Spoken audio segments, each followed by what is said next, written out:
Boleh. Aja langsung lah. Baik, Waktu ya. Materinya apa? analisis korelasi non-parametrik. Bu Siti, silahkan share PPT-nya. Ya, silakan. Assalamualaikum warahmatullahi wabarakatuh. Waalaikumsalam Waalaikumsalam warahmatullahi warahmatullahi wabarakatuh. wabarakatuh. Salam.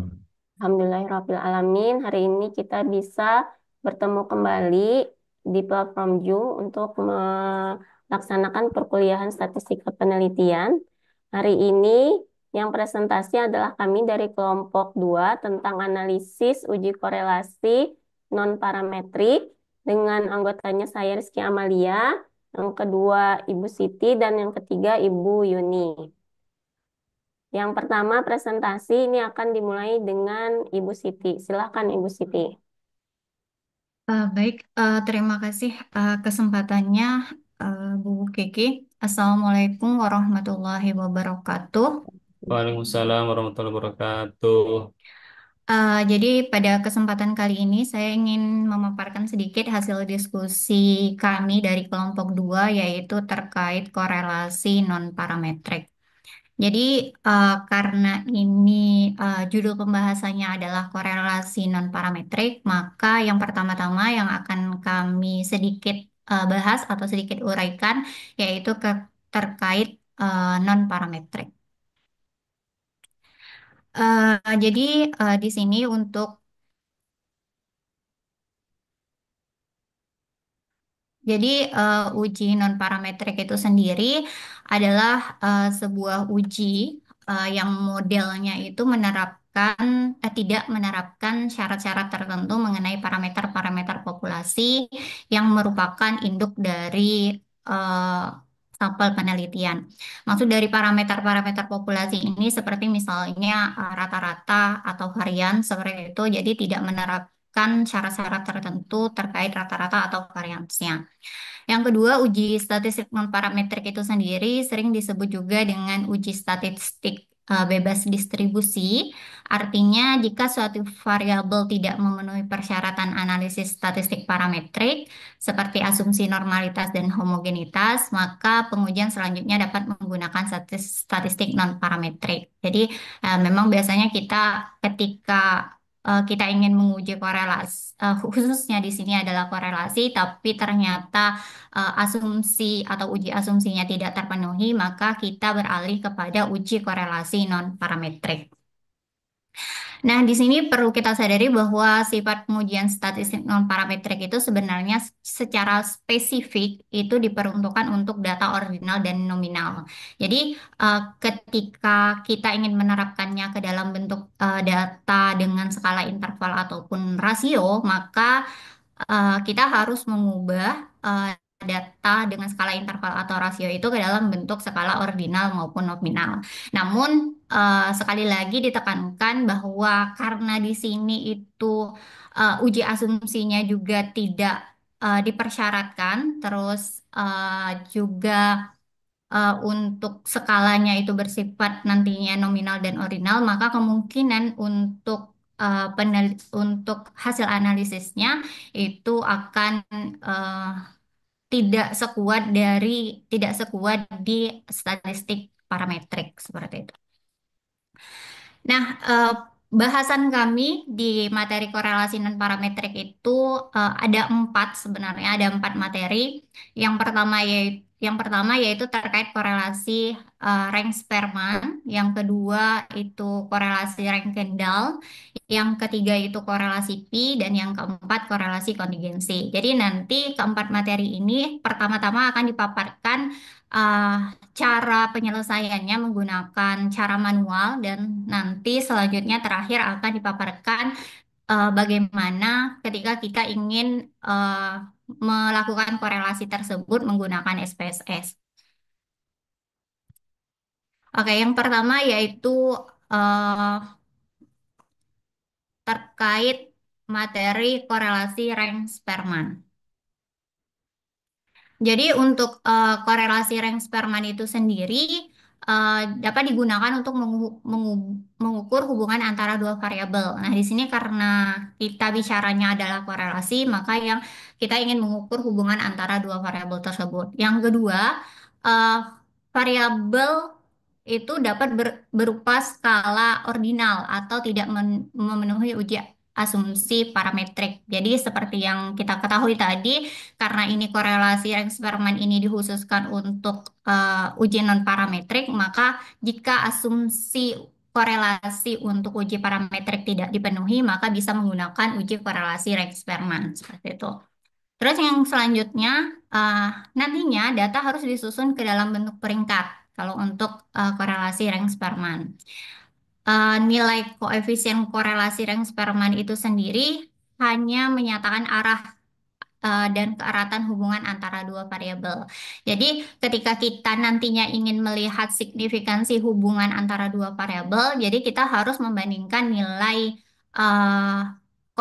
nilai koefisien korelasi atau nilai rho hitung, ya biasa disebut sebagai rho hitung dengan nilai kritis dari tabel atau bisa menggunakan UJT. Jadi nanti bisa kita pilih salah satu, bisa menggunakan uh, perbandingan antara roh hitung dengan nilai kritis dari tabel atau menggunakan UJT seperti itu.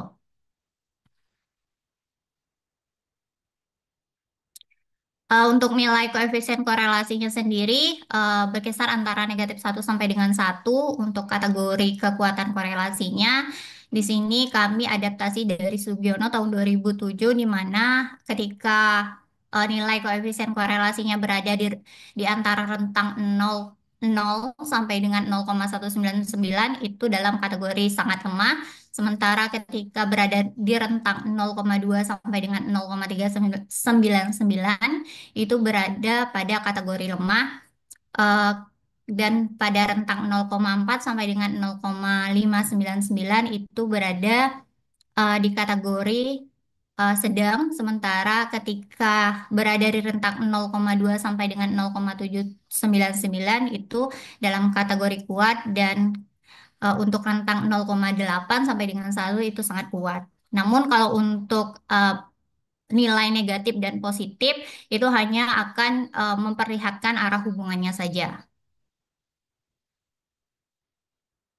Nah, di sini eh, secara manual untuk perhitungan koefisien korelasi Reng-Spearman sendiri ini bisa menggunakan rumus rho sama dengan 1 dikurang 6 dikali sigma B, B I kuadrat per N dikali N kuadrat min 1. Jadi rumus ini dikhususkan untuk koefisien korelasi Reng-Spearman apabila tidak ada data kembar. Jadi bisa saja nanti datanya itu ada data kembar. Jadi kalau misalnya datanya tidak ada data kembar atau data kembarnya itu kurang dari 20%, maka bisa menggunakan rumus ini. Dengan keterangan bahwa rho itu adalah koefisien korelasi Reng-Spearman, BI itu adalah selisih ranking variabel X dengan variabel Y dengan N, dan N itu adalah jumlah sampel. Jadi kalau untuk range Spearman ini sendiri ada di buku itu biasanya menggunakan RS untuk koefisien korelasinya, ada juga menggunakan rho seperti itu.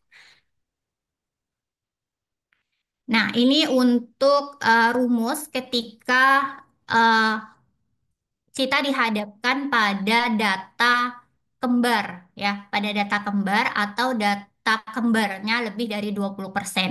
Jadi kita bisa menggunakan rumus rho sama dengan sigma E kuadrat ditambah sigma Y kuadrat dikurang sigma D kuadrat per 2 dikali akar sigma E kuadrat dikali sigma Y kuadrat. Dengan rumus untuk sigma E kuadratnya sendiri itu adalah N pangkat 3 dikurang N per 12 dikurang sigma TX.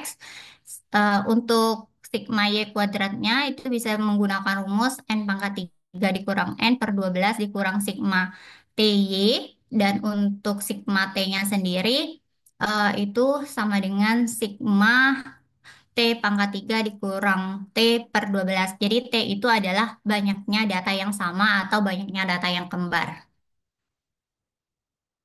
Nah, ketika kita nanti ingin menghitung, tapi kita tidak ingin menggunakan nilai tabel, maka bisa menggunakan menggunakan T hitung. Jadi Jadi tadi kan sudah dipaparkan di awal bahwa untuk melihat signifikansinya itu bisa menggunakan perbandingan antara row hitung dengan nilai kritis tabel seperti itu. Tapi ketika kita ingin menggunakan uji T juga bisa menggunakan uji T, tapi nantinya juga akan dibandingkan dengan nilai T tabel seperti itu. Jadi untuk rumus T hitungnya itu sama dengan row dikali akar n dikurang 2 per akar N satu, sorry, 1 dikurang rho kuadrat. Dengan T itu adalah nilai hitung uji T, rho itu adalah koefisien korelasi rank Spearman, dan N adalah jumlah sampel atau banyaknya responden. Nah, untuk hipotesis statistiknya, untuk H0-nya itu adalah tidak ada hubungan yang signifikan dari kedua variabel. H1-nya terdapat hubungan yang signifikan dari kedua variabel, sementara kriteria penarikan kesimpulannya, ini kalau secara manual itu adalah harga mutlak dari rho lebih besar dari rho tabel, maka H0 ditolak. Dan selanjutnya harga mutlak dari rho lebih kecil sama dengan rho tabel, maka H0 diterima. Ini kriteria ini berlaku juga ketika kita menggunakan uji T. Tapi kalau untuk menggunakan SPSS nantinya yang kita bandingkan adalah nilai p-value-nya. Jadi jika signifikannya lebih besar dari alfanya maka H0-nya diterima. Tapi jika nilai signifikannya lebih kecil dari alfa maka H0-nya ditolak. Nah, ini ada tabel bantu nantinya yang bisa digunakan ketika kita melakukan perhitungan secara manual. Ada X, Y, Rx itu adalah ranking dari variabel X, Ry itu sendiri ranking dari variabel Y, D itu sendiri adalah eh, selisih dari ranking dari variabel X dikurang ranking variabel Y. Dan D kuadrat itu adalah kuadrat dari rankingnya. Jadi cara memberikan ranking ada dua metode. Yang pertama itu metode dari kecil ke besar. Jadi data terkecil diberi peringkat satu, data terbesar mendapat peringkat tertinggi. Jadi cara ini biasanya yang paling umum digunakan dalam uji statistik untuk Frank Spearman. Sementara ada satu lagi metode yaitu besar ke kecil. Nah, kalau data dari besar ke kecil ini biasanya digunakan dalam konteks tertentu, misalnya perlombaan. Jadi kan kalau dalam perlombaan nilai tertinggi pastinya peringkatnya adalah peringkat satu seperti itu. Tapi kalau misalnya di dalam perhitungan nanti ingin menggunakan dari besar ke kecil, walaupun misalnya datanya bukan data seperti contoh data peringkat dari dalam lomba itu juga nggak masalah, bisa saja digunakan. Di sini contoh kasusnya. Jadi seorang guru ingin mengetahui apakah ada hubungan antara motivasi belajar siswa dan self-efikasi. Berikut adalah hasil pengukuran angket berdasarkan jumlah skor dari tiap item pernyataan. Dalam penelitian ini, angket motivasi belajar dan self-efikasi terdiri dari beberapa pernyataan dengan skor total dihitung untuk masing-masing siswa. Jadi di sini di tabel ini diperlihatkan jumlah skor tiap tiap siswa dari hasil pengukuran menggunakan angket. Ada di sini saya mengambil 10 orang 10 datanya yaitu 10 orang responden di mana X itu itu sendiri adalah skor total motivasi belajar, yang Y sendiri adalah skor total self-efikasi. Maksudnya skor total di sini adalah skor total angketnya, seperti itu. Nah, kalau kita lihat di sini datanya antara X atau Y itu tidak ada data yang kembar ya. Jadi tidak ada data yang kembar, makanya kita di sini menggunakan nantinya menggunakan eh, rumus row untuk data yang tidak ada data yang kembar seperti itu. Yang pertama, kita susun terlebih dahulu hipotesisnya. Jadi hipotesis penelitiannya adalah terdapat hubungan yang signifikan antara motivasi belajar siswa dengan self-efikasi. Untuk hipotesis statistiknya sendiri, tidak ada hubungan yang signifikan antara motivasi belajar dengan self-efikasi untuk H0-nya. Sementara untuk H1-nya itu terdapat hubungan yang signifikan antara motivasi belajar dengan self-efikasi. Nah, di sini kita beri peringkat terlebih dahulu. Jadi di sini saya menggunakan pemeringkatan dari data terkecil ke terbesar. Jadi di sini yang X ini 60 itu peringkat pertama, 62 dan seterusnya sampai dengan 85 itu peringkat 1 2 3 4 5 6 7 sampai dengan peringkat 10. Sementara untuk yang Y itu 65 itu peringkat 2 karena masih ada yang lebih kecil yaitu 64 yang paling kecil 64 dari peringkat 1. Seperti itu untuk pemeringkatannya.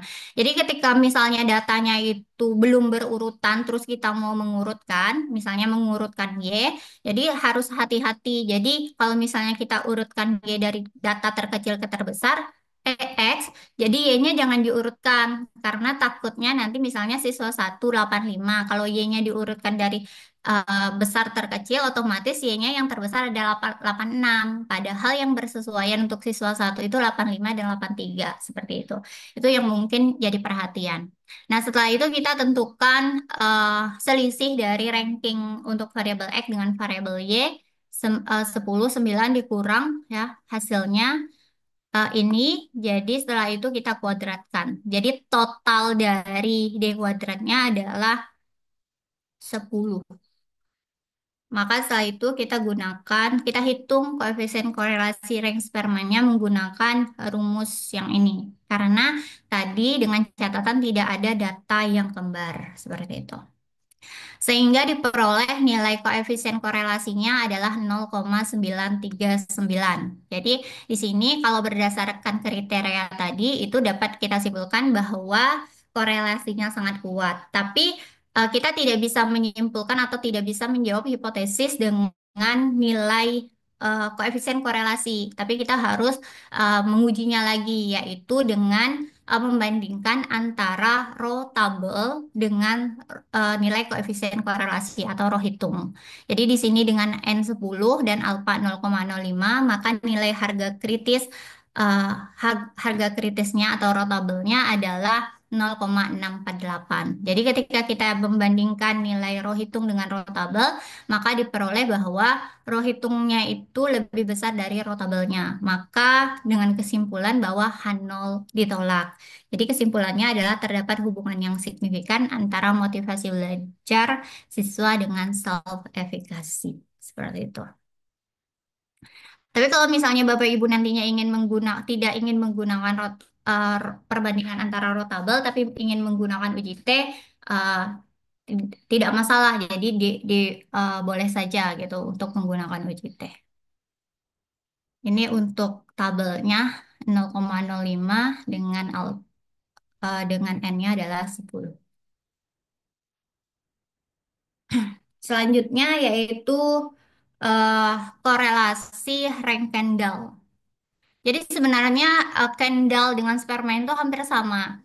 Eh, untuk pengujian untuk kriterianya. Cuma mungkin di sini lebih kepada bahwa Kendall itu lebih cocok digunakan untuk data yang memiliki nilai yang sama. Jadi kalau misalnya banyak nilai yang sama, itu lebih cocok menggunakan korelasi rank Kendall. Tapi kalau misalnya datanya besar, nantinya lebih cocok menggunakan rank Spearman. Kalau rank Kendall ini biasanya datasetnya kecil, tapi datanya itu banyak yang sama, seperti itu. Jadi bisa menggunakan korelasi rank Kendall. Nilai korelasinya sama dengan nilai korelasi rank Spearman tadi. Dia hanya menyatakan arah dan keeratan hubungan antara dua variabel. Nilai koefisien korelasinya itu berkisar antara -1 sampai dengan 1. Jadi, nah di sini kalau untuk melihat signifikansi hubungan antara dua variabel, kita harus membandingkan nilai uh, koefisien korelasinya dengan nilai kritis dari tabel korelasi rank Kendall atau menggunakan uji Z. Kalau tadi rank Spearman menggunakan uji T, kalau rank Kendall menggunakan uji Z. Ini rumus untuk koefisien korelasi rank Kendall. Ya, kalau yang di atas itu ketika datanya tidak ada yang kembar, ya, jadi jumlah skor wajar yang terjadi S itu sendiri, eh, tau itu adalah koefisien korelasi rank Kendall, N itu adalah jumlah anggota sampel. Nah, untuk yang ini, yang di bawah, ini digunakan untuk koefisien korelasi rank Kendall ketika terdapat peringkat yang kembar. Jadi di sini untuk T-nya banyak skor peringkat sama pada setiap grup itu juga dihitung nantinya.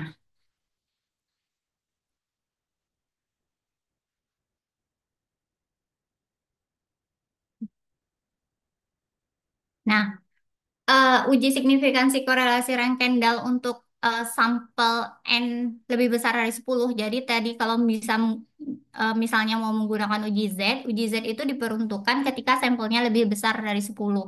Jadi kalau misalnya lebih kecil dari 10 atau sama dengan 10, kita masih bisa menggunakan yang ini ya, antara dua yang ini. Jadi tergantung dari apakah terdapat peringkat yang kembar atau tidak ada peringkat yang kembar.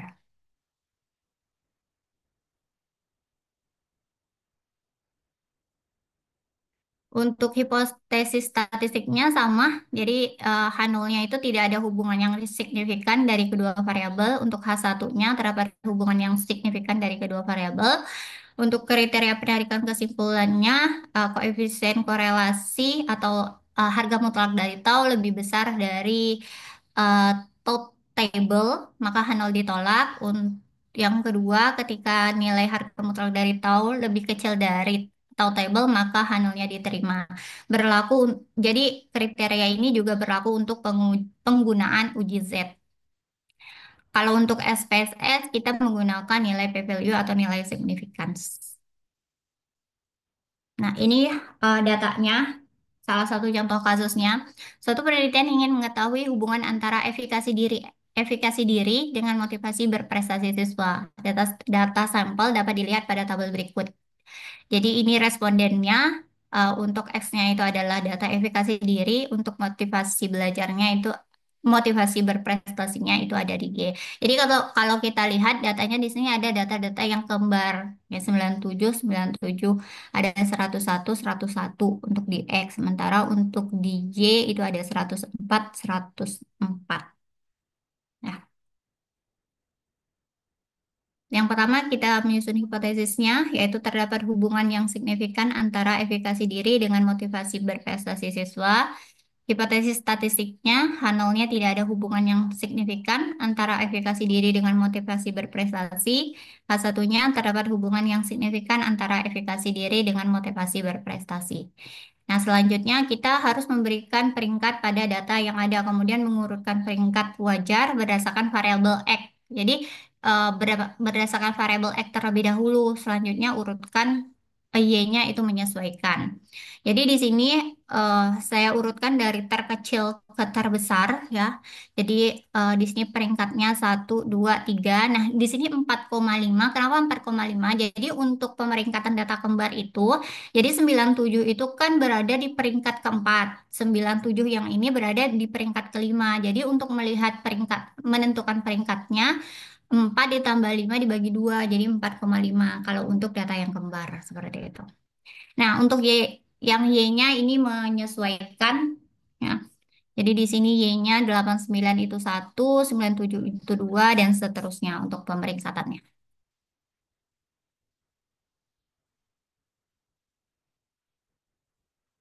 Nah, yang selanjutnya adalah menghitung nilai S. Jadi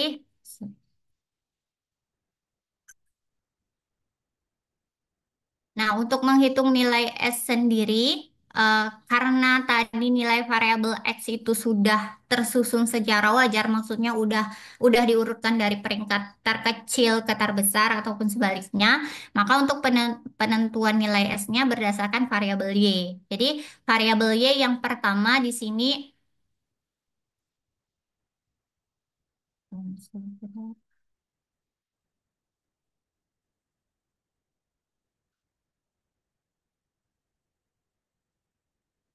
nah, variabel Y di sini jadi peringkat wajarnya. Jadi ini kan 3,5.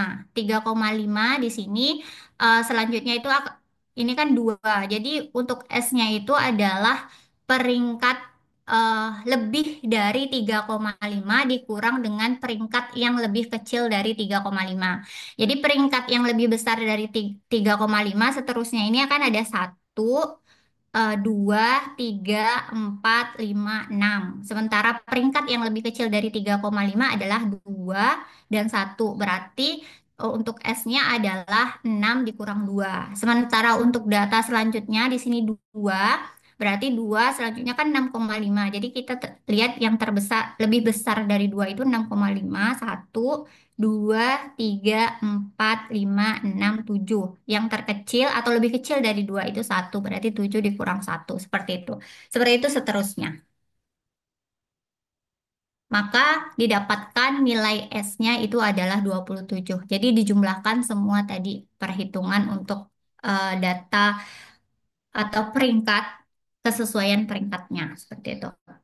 Terus selanjutnya adalah menghitung koefisien korelasi Kendall untuk X-nya. Jadi untuk X-nya itu yang kembar itu kan ada 97, 101 sama 133. Sementara Y-nya itu 99 dan 104. Jadi ada dua masing-masing. Jadi baru kita masukkan ke dalam rumusnya di sini T dikali 3 kali 2 karena ada dua. Di sini ada tiga yang kembar, terus masing-masing dua seperti itu.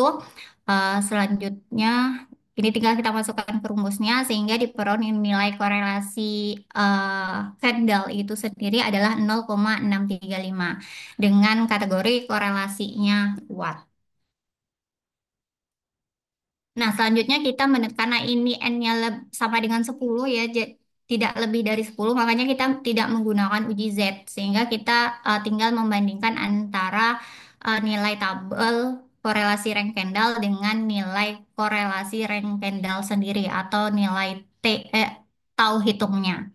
Jadi korelasi tabel T Kendall-nya adalah 0,0083, sementara uh, tahu hitungnya itu 0,635. Jadi di sini bisa kita lihat bahwa nilai koefisien korelasinya lebih besar daripada nilai tabel korelasi rank Kendall-nya sendiri. Maka H0-nya ditolak. Jadi dapat disimpulkan bahwa terdapat hubungan yang signifikan antara efikasi diri dengan motivasi berprestasi seperti itu. Mungkin itu saja yang bisa saya sampaikan untuk dua uji terkait uji rank Sperman dengan uji rank Kendall. Selanjutnya mungkin akan dilanjutkan oleh Bu Yuni untuk materi selanjutnya. Terima kasih. Ya, baik. Terima kasih Ibu Siti. Presentasi selanjutnya akan dipaparkan oleh Ibu Yuni tentang korelasi pi dan korelasi kontingensi. Silahkan Ibu Yuni. Baik, terima kasih kesempatannya diberikan. Apakah sudah terlihat materinya? Sudah. Sudah. Oke. Baik, Maigi melanjutkan dari materi korelasi non parametrik, di mana sini dua materi terakhir ini membahas tentang korelasi pi dan korelasi kontingensi. Apa sih bedanya dengan korelasi seperti yang sudah jelaskan oleh Bu Siti? Jadi kan kalau untuk kasusnya korelasi eksperimen dengan data, fokusnya adalah data untuk berskala ordinal. Tapi kalau untuk yang korelasi pi dan kontingensi ini fokusnya adalah untuk data berskala nominal, ya ordinal ya bentuk nominal. Nah, kemudian apa sih korelasi Pi sendiri? Jadi korelasi Pi ini ada berbagai macam definisi. Jadi pertama ada yang mengatakan kan digunakan jika dua variabel yang sedang diselidiki korelasi itu terdiri dari variabel diskrit dan masing-masing hanya terdiri dari dua kategori.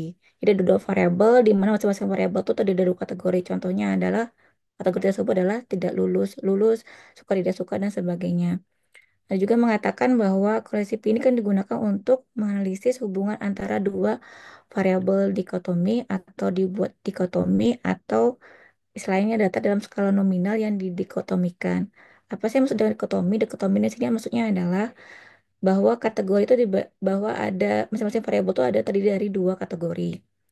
Kemudian data yang nanti akan analisis tersebut akan dibuat dalam bentuk tabel 2 kali 2. Jadi kalau kita simpulkan, korelasi speed kan digunakan untuk menguji hubungan dua variabel di mana kedua data tersebut berskala nominal dan kedua variabel masing-masing tadi kan terdiri dari dua kelompok atau kategori. Dan nanti akan disajikan dalam bentuk tabel, istilah itu nama tabelnya adalah tabel kontingensi 2 kali 2. Apa sih yang dimaksud dengan tabel kontingensi 2 kali 2? Jadi itu pengertiannya adalah tabel yang digunakan untuk menganalisis hubungan antara dua variabel kategori yang masing-masing memiliki dua kategori. Pada analisis korelasi Pi ini kan tabel kontingensi 2 kali 2 itu kan digunakan untuk menghitung kekuatan hubungan eh, antara dua variabel tersebut.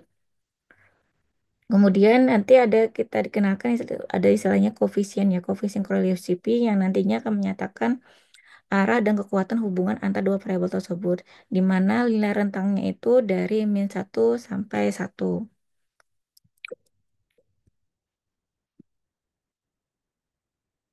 Nah, ini contoh bentuk tabel kontingasinya. Ibu tuh nih bentuk tabel kontingasinya di mana tadi katakan terdiri dari dua variabel, variabel satu dan variabel dua, di mana masing-masing variabel ini kan terdiri dari dua kategori. Ini dimisalkan variabel satu ini kategorinya terdiri dari satu a satu b, kemudian variabel dua ini kategorinya terdiri dari dua a dan dua b.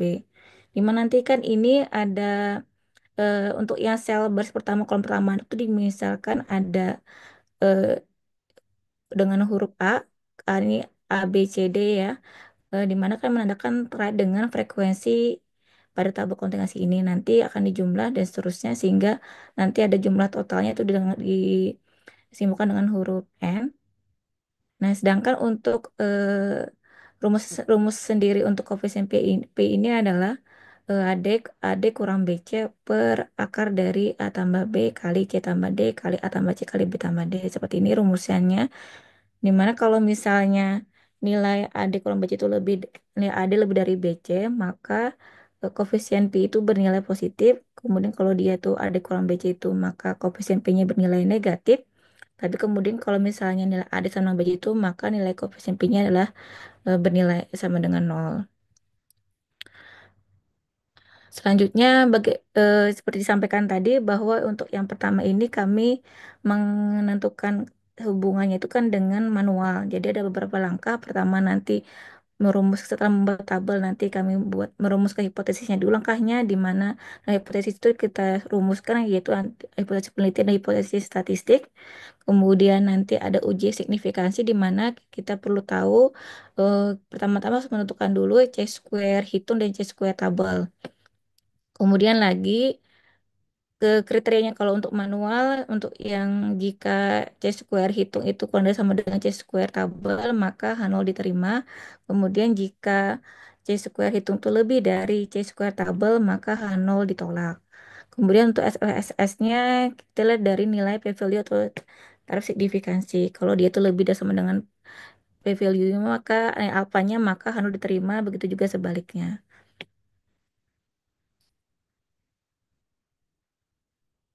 Ini contoh kasusnya yang terkait dengan korelasi Pi. Jadi, katakan sini seorang guru ingin mengetahui apakah terdapat hubungan antara gender dan minat. Jadi, ada dua variabel, yaitu variabel gender dan minat, di mana masing-masing variabel terbagi menjadi dua kategori, yaitu gender ini terbagi menjadi laki-laki dan perempuan, kemudian yang minat ini terbagi antara suka dan tidak suka terhadap mata pelajaran matematika, di mana data ini disajikan ini kan dari 40 siswa.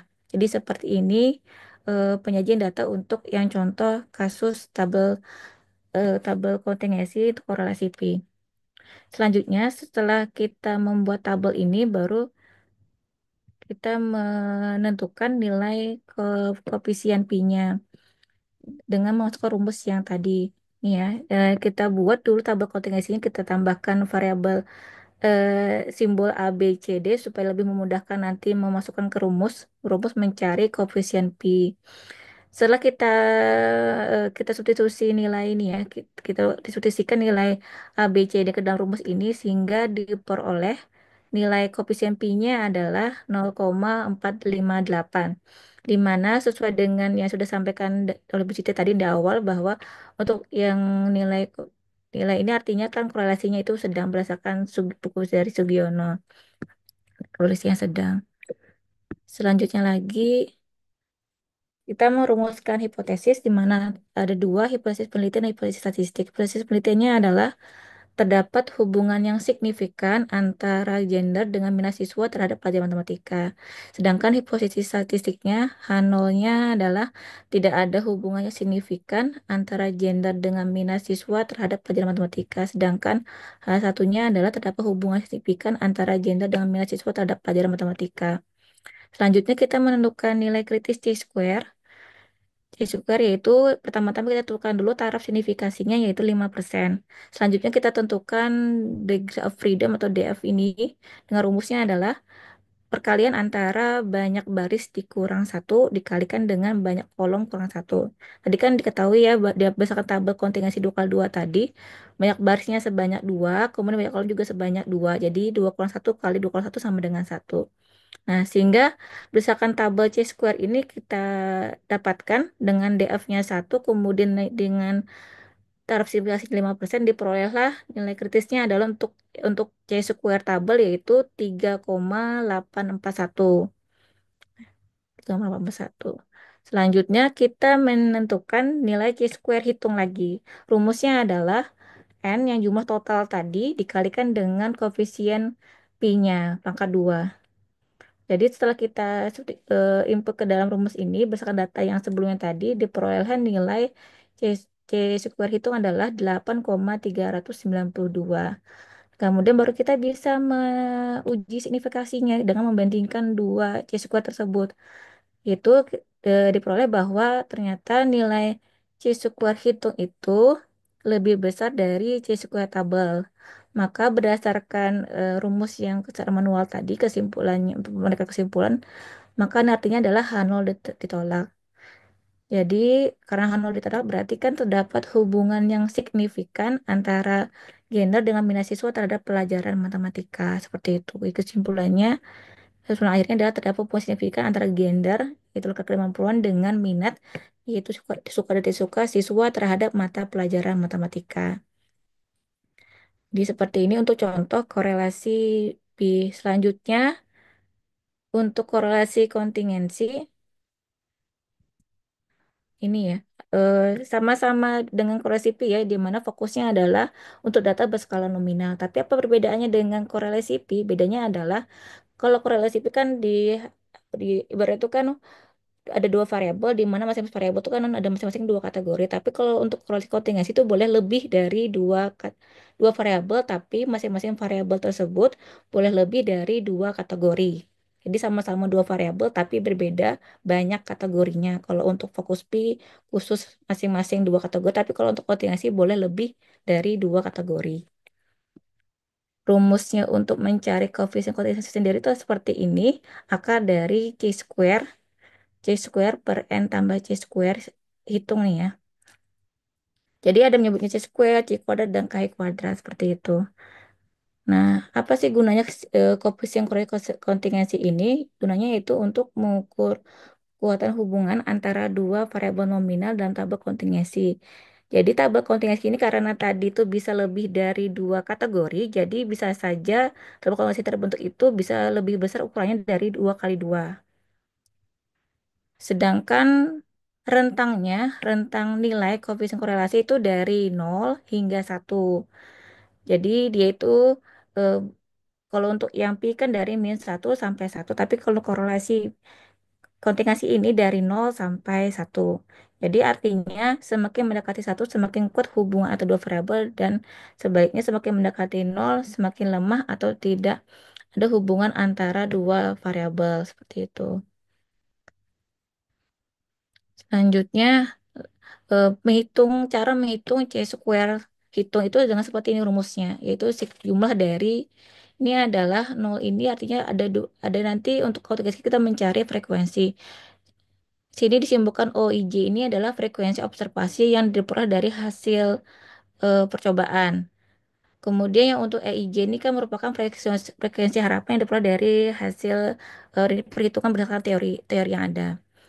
Nah, selanjutnya ini bentuk tabelnya di mana bisa dikatakan bahwa dia itu bisa lebih besar ukurannya dari 2 kali 2 karena masing-masing variabel ini bisa kemungkinan lebih dari dua kategori.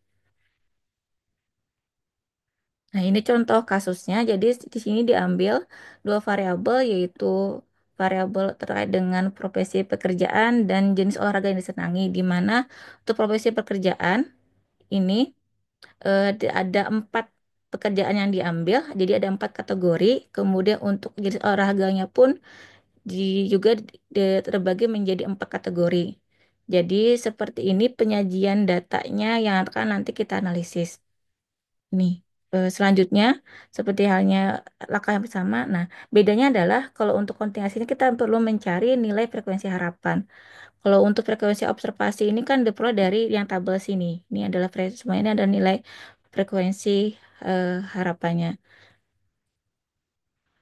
Salah, frekuensi observasinya ya, bukan observasinya. Sekarang frekuensi harapannya seperti ini rumusnya, di mana nanti itu dicari per baris per sel ya. Kita tahu ini kan ada 4 baris dan 4 kolom. Jadi nanti ada dicari ada sebanyak 4 baris. Jadi misalnya kan ini untuk baris pertama ya. Jadi kan fokusnya nanti mencari PI1 dan seterusnya, baris pertama, baris pertama, kolom kedua, dan seterusnya. Bagaimana mendapatkan rumus nilai 16,454 ini? Secara singkat seperti ini ya. Jadinya untuk mencari sel baris pertama, kolom pertama itu adalah jumlah ini yang 80 kita ambil dikalikan dengan 58 seperti itu.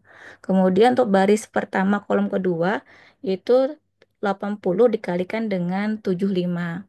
Kemudian untuk baris satu kolom ketiga 80 dikalikan dengan 68 dan untuk baris pertama kolom keempat itu 80 dikalikan dengan 81.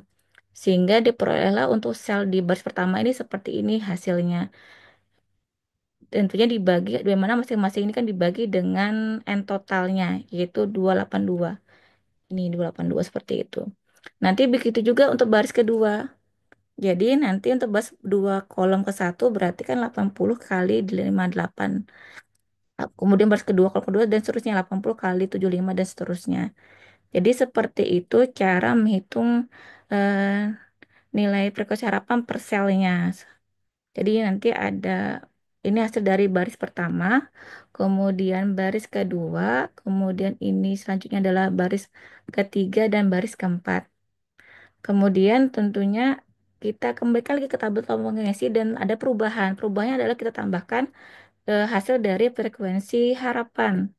Ya ini tadi kan frekuensi observasinya, frekuensi harapan. Jadi ini adalah hasil dari baris pertama, baris pertama, kolom kedua, dan seterusnya. Jadi kita input hasil dari yang perhitungan frekuensi harapan tadi ke dalam tabel seperti ini. Nah, selanjutnya lagi baru kita bisa menghitung X2 C square hitung. Dengan rumusnya adalah frekuensi observasi dikurang frekuensi harapan pangkat 2 dibagi dengan nilai dari si frekuensi harapan. Jadi seperti yang awal ini, kembali ya untuk yang fokusnya baris pertama kolom pertama 17 dikurang 16,454 pangkat 2 dibagi dengan 16,454 lagi. Nanti semua itu dijumlahkan ditambah lagi dengan 23 dikurang 21,277 pangkat 2 dibagi dengan 21,277. Tambah lagi seterusnya ya sampai semua sel ini dijumlahkan. Sampai akhirnya dapat seperti ini. Jadi akhirnya diperoleh C square hitung dengan nilai 29,862. Baru kita bandingkan dengan C square tabel. Tapi sebelumnya kita karena sudah memperoleh nilai C square hitung, kita bisa inputkan ke dalam rumus koefisien kontingensi. Yang sini ya, yaitu akar dari C square hitung dibagi N tambah C square hitung. Sehingga diperolehlah nilai 0,310. Ini artinya berdasarkan korelasi yang berdasarkan buku Sugiono itu sebut artinya adalah korelasinya itu lemah. Nah, ini korelasi lemah. Setelah ini baru kita bisa membandingkan antara C square itu dengan C square tabel, di mana sebelumnya kita tentukan dulu perumusan dari hipotesisnya, yaitu penelitian itu terdapat hubungan yang signifikan antara jenis profesi dengan jenis olahraga yang disenangi. Sedangkan statistiknya untuk H0 itu kan tidak ada hubungan yang signifikan antara jenis profesi dengan jenis olahraga yang disenangi. Sedangkan H1-nya terdapat hubungan yang signifikan antara jenis profesi dengan jenis olahraga yang disenangi. Selanjutnya ya, kita menentukan C square yang tabel. Caranya adalah seperti sebelumnya juga, kita tentukan taraf sini pakai hasilnya 5%, kemudian diinputkan ke dalam di sini ya. Kita lihat tabelnya, kalau kita ambil nih 5%, kemudian kita tentukan juga degree of freedom atau DF-nya itu dengan rumus yang sama ini ya, R kurang satu K kurang satu hampir sama dengan caranya yang untuk korelasi pi. Sehingga diperolehlah nilai 9 ya. Nah, untuk DF-nya 9, untuk cara simplifikasi 5% diperolehlah C square tabelnya adalah 16,919. Nah, ini baru kita bisa nanti mengambil kesimpulannya.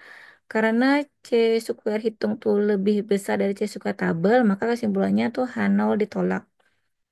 Artinya, terdapat hubungan yang signifikan antara jenis profesi dengan jenis olahraga yang disenangi. Di kesimpulan akhirnya adalah berdasarkan analisis terdapat hubungan yang signifikan antara jenis profesi dan jenis olahraga yang disenangi. Baik, demikian tadi ke penjelasan terkait dengan korelasi pi dan korelasi kontingensi. Selanjutnya untuk perhitungan SPSS-nya dilanjutkan oleh Bu Rizky Amelia. Baik, terima kasih Ibu Yuni. Saya akan melanjutkan presentasi tentang uji korelasi non-parametrik, yaitu tentang praktek SPSS-nya. Tadi kita sudah mendengarkan paparan dan penjelasan mengenai korelasi Spearman, kendal, pi, dan kontingensi, dan juga cara manual. Panjang sekali ya Bapak Ibu cara manualnya. Tapi nanti kalau dalam penelitian kita lebih menggunakan aplikasi saja untuk SPSS ya. Ini untuk korelasi rank Spearman Row. Contoh kasusnya sama dengan kasus yang manual tadi. Seorang guru ingin mengetahui apakah ada hubungan antara motivasi belajar siswa dan self-efikasi. Nah, ini adalah hasil pengukuran angket berdasarkan jumlah skor dari tiap item pernyataan. Dalam penelitian ini, angket motivasi belajar dan self-efikasi terdiri dari beberapa pernyataan dengan skor totalnya dihitung untuk masing-masing siswa. Nah, ini siswanya berjumlah 10. Ini adalah hasil datanya di mana X ini adalah motivasi belajar dan Y-nya adalah self-efikasi ya, skor total. Skor total motivasi belajar untuk X dan skor total self-efikasi untuk Y. Pertama, sebelum menganalisis, kita harus membuat hipotesis penelitiannya ya. H0 rho sama dengan 0, yaitu tidak ada hubungan yang signifikan antara motivasi belajar dengan self-efikasi. H1 ini rho tidak sama dengan 0, yaitu terdapat hubungan yang signifikan antara motivasi belajar dengan self-efikasi. Langkah yang pertama tentu kita akan menginput data dulu ya ke dalam variabel yang ada di SPSS. Pertama, kita buat masukkan dulu di variabel view.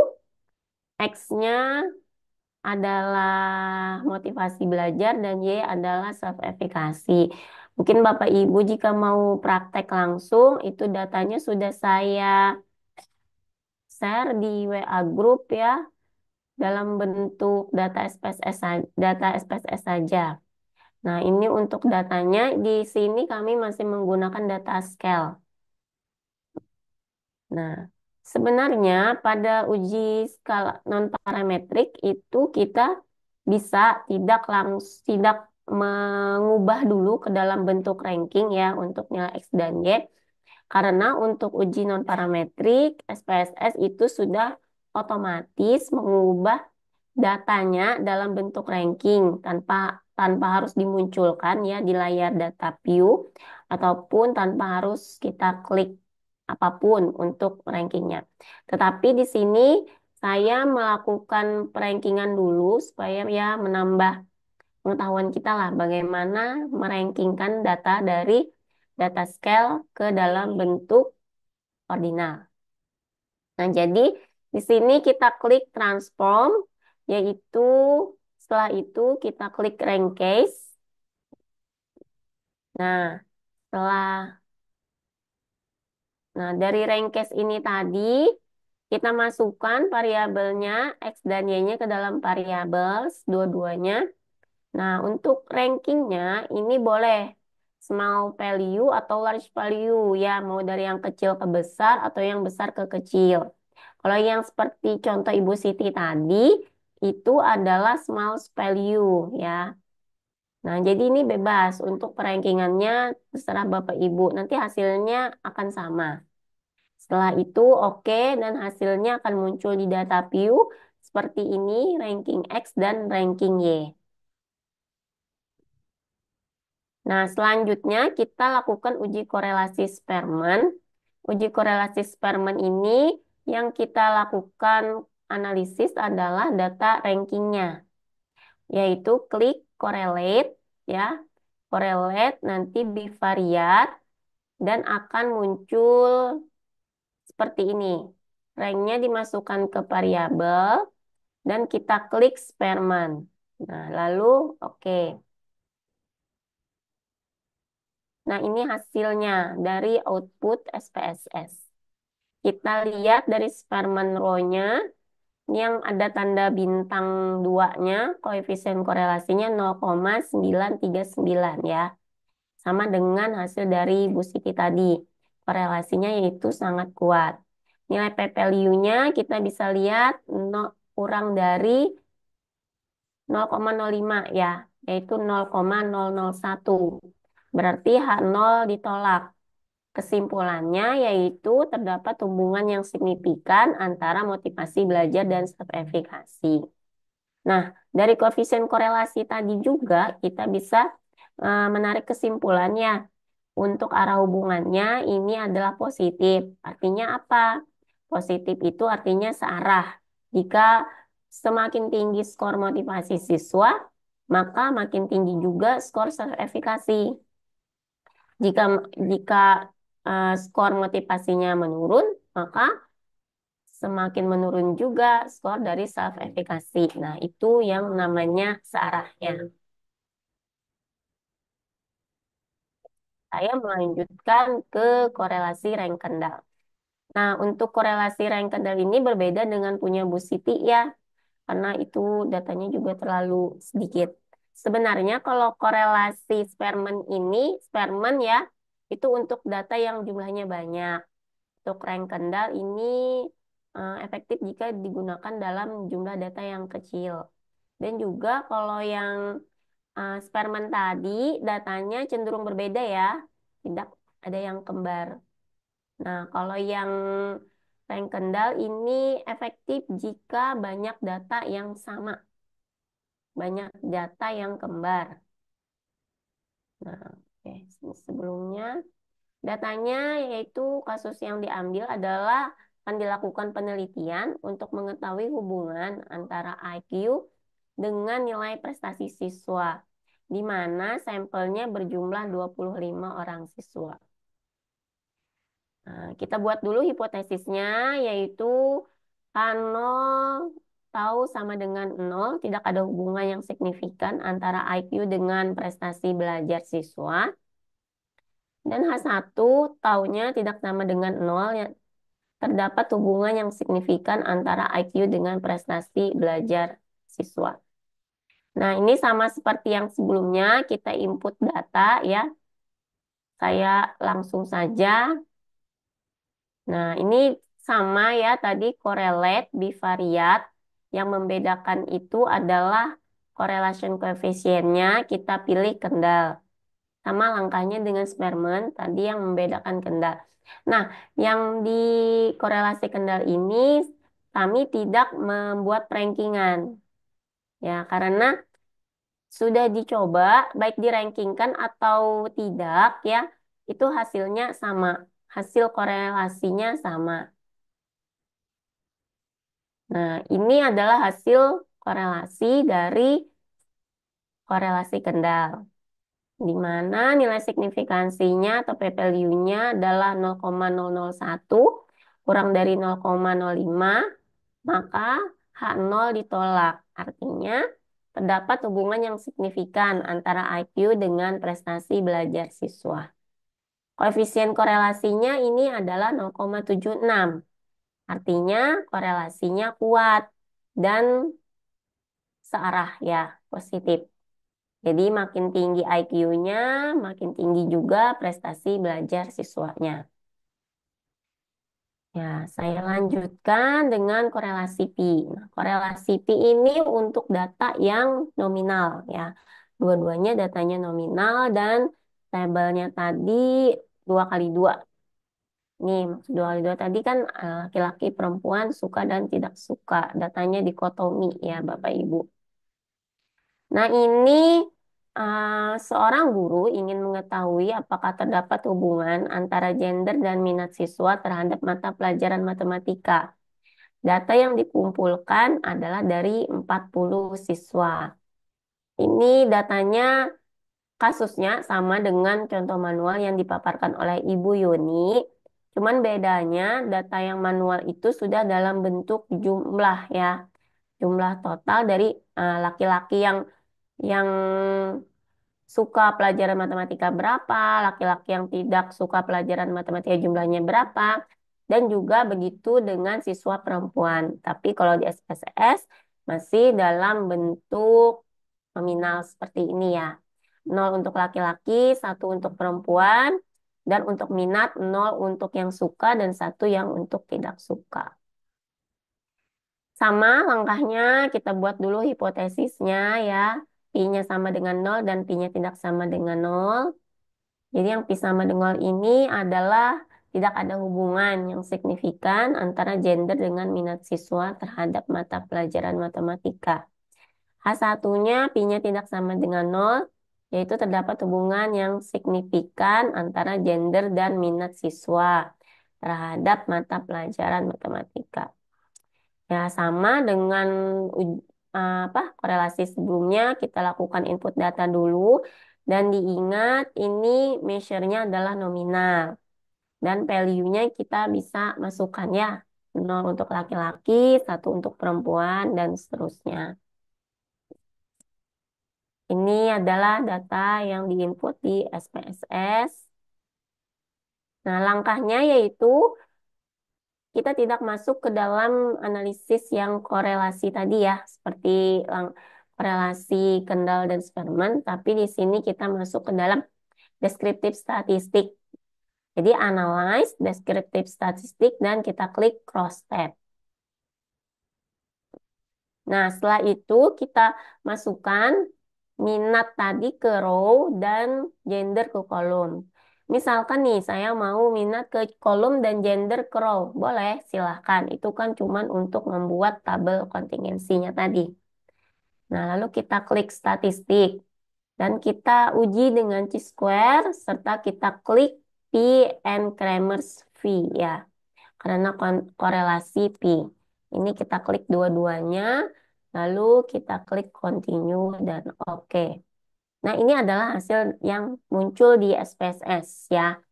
Ini adalah minat cross gender cross tabulation. Ini adalah tabel kontingensi 2 kali 2-nya ya. Ini yang digunakan pada data manual. Nah, ini adalah chi-square test. Chi-square test ini kita gunakan untuk mengetahui apakah ada hubungan atau tidak. Ya, untuk mengetahui apakah ada hubungan atau tidak, kita ambil di percentage square-nya di asymptotic significance ya adalah 0,004. Artinya p-value ini kurang dari alfa 0,05, maka H0-nya ditolak. Nah, dari selain itu kita bisa melihat dengan symmetric measure ya, yang pada ditampilkan pi-nya, approximate significance-nya 0,004. Nah, ini sama dengan hasil percentage square untuk p-value ya. Jadi ada buku yang mengatakan kita bisa tidak mengklik chi-square-nya, kita bisa langsung melihat nilai p-value-nya di symmetric measure ya 0,004 yang di approximate significant. Jadi supaya lebih mudah ini kami ambil dua-duanya ya supaya kita lebih gampang. Tadi kesimpulannya yaitu terdapat hubungan yang signifikan antara gender dengan minat siswa terhadap mata pelajaran matematika. Di mana korelasinya nilai koefisien korelasi pi-nya adalah 0,458 yaitu korelasinya sedang dan arahnya juga positif ya. Jadi searah antara gender dengan minat siswa terhadap mata pelajaran matematika. Dan yang terakhir ini adalah korelasi dengan kontingensi C ya. Ini berbeda dengan kasus pada hitungan manual. Jadi ada kasus peneliti ingin mengetahui apakah ada hubungan antara latar belakang pendidikan dengan pilihan jurusan atau prodi mahasiswa ketika di perguruan tinggi. Jadi ada dua nih latar belakang pendidikannya dibagi menjadi dua, yaitu latar belakang agama dan sekolah umum. Ya, agama ini bisa dari madrasah, bisa dari pesantren. Sekolah umumnya bisa dari SMA atau SMK. Sedangkan jurusan yang di perguruan tinggi ada tiga kategori yang dipilih. Jadi pendidikan MIPA, pendidikan IPS, dan pendidikan bahasa dan sastra. Ya. Datanya ini dari 35 siswa yang dijadikan sampel pada penelitian.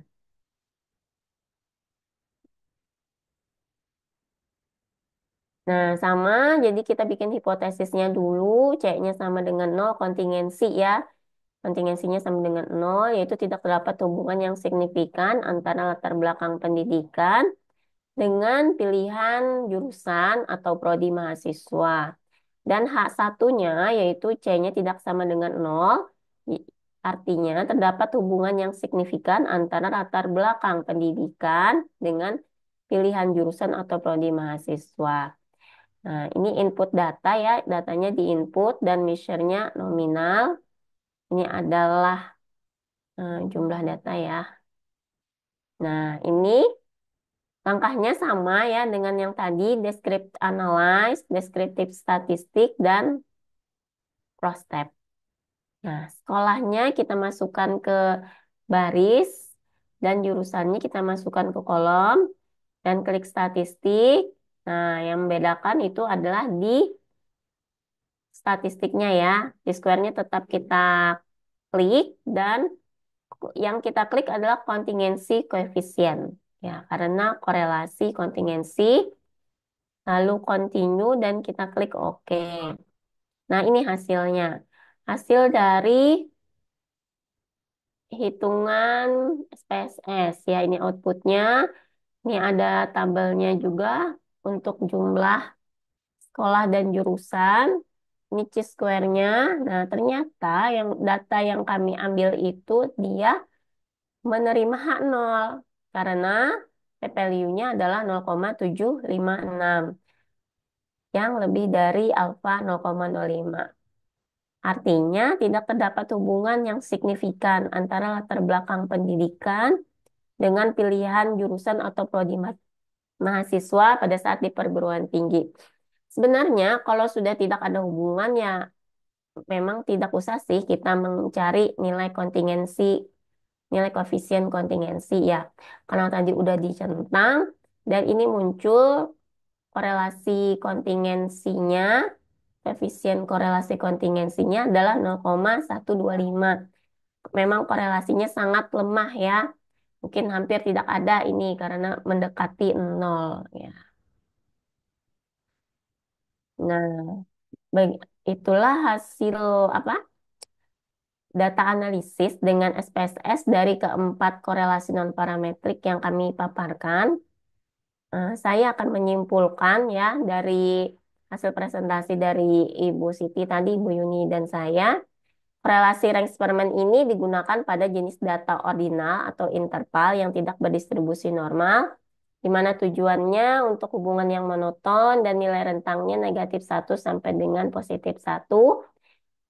Ini catatannya digunakan jika ada peringkat ya, karena datanya ordinal. Untuk korelasi Kendall-Stahl, jenis datanya adalah ordinal atau interval dan tidak berdistribusi normal, sama dengan korelasi Range-Spearman. Tujuannya juga sama dengan korelasi Range-Spearman, yaitu hubungannya monoton. Nilai rentangnya juga sama, -1 sampai dengan +1. Dan catatannya lebih baik digunakan jika memiliki banyak nilai yang sama ya. Banyak data kembar. Mungkin saya tambahkan lagi korelasi rank eksperimen tadi efektif jika digunakan untuk data dengan jumlah yang banyak. Korelasi kendal efektif jika digunakan untuk data yang lebih sedikit. Nah, untuk korelasi pi ini adalah datanya nominal ya. Nominal dua kategori. Tujuannya adalah hubungan antara dua dikotomi dan nilai rentangnya -1 sampai dengan +1. Jadi catatannya datanya itu berdasarkan tabel 2 kali 2. Dan yang terakhir adalah korelasi kontingensi C, di mana jenis datanya ini adalah data nominal yang datanya itu lebih dari dua ya, lebih dari dua data kategori.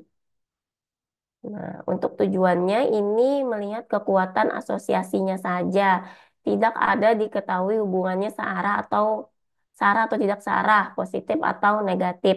Mengapa? Karena nilai rentang yang digunakan itu adalah 0 sampai dengan kurang dari 1. Dan ini tidak ya, tadi sudah tidak menunjukkan arah hubungan. Nah, terima kasih. Baik, Bapak Ibu, itulah hasil presentasi kelompok kami tentang uji korelasi non-parametrik. Mungkin selanjutnya kita masuk ke dalam sesi tanya jawab ya. Di 3 orang penanya dulu. Silakan Bapak Ibu, bagi yang mau bertanya mungkin bisa raise hand ya. Oh, Bu Eli. Ya, silakan Bu Eli. Ya, terima kasih Bu Yuni, terima kasih Prof. Izinkan ada yang mau saya tanyakan. Tadi kan dikatakan bahwa kalau di Sperman itu untuk data yang lebih banyak ya dibanding dengan Kendall gitu kan. Nah, kalau misalkan dan Kendall itu kan datanya relatif sama, ada yang sama gitu. Nah, kalau misalkan kita memiliki datanya itu banyak, kemudian nanti kan pasti ada data yang sama, apakah tetap menggunakan Spearman atau Kendall begitu? Oke, terima kasih itu saja Bu Rizky. Baik, terima kasih Bu Eli. Ini mm, langsung dijawab apa disimpan dulu Bu Yuni, Bu Siti?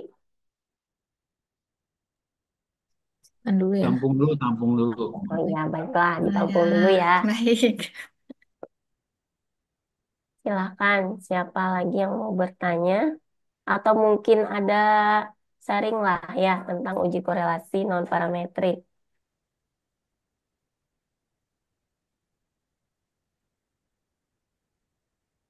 Izin Bu, Ya, silahkan Pak Sadam ya. ini dari kelompok yang sama juga dengan Bu Beli. Oh iya, kelompok yang sama. Mungkin Lanjut dari kelompok yang berbeda yang dulu lain dulu, ya. yang lain dulu. Iya, Ya, sedikit aja.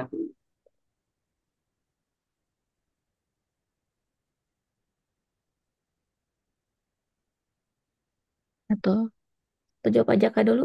ya bisa kita jawab Langsung dulu aja saja dulu ya. ya. Iya, Oke, baik. Terima kasih atas pertanyaannya ke Ibu Willy. Ya benar tadi dikatakan bahwa sebenarnya Sperman itu dikhususkan untuk data yang lebih banyak gitu ya.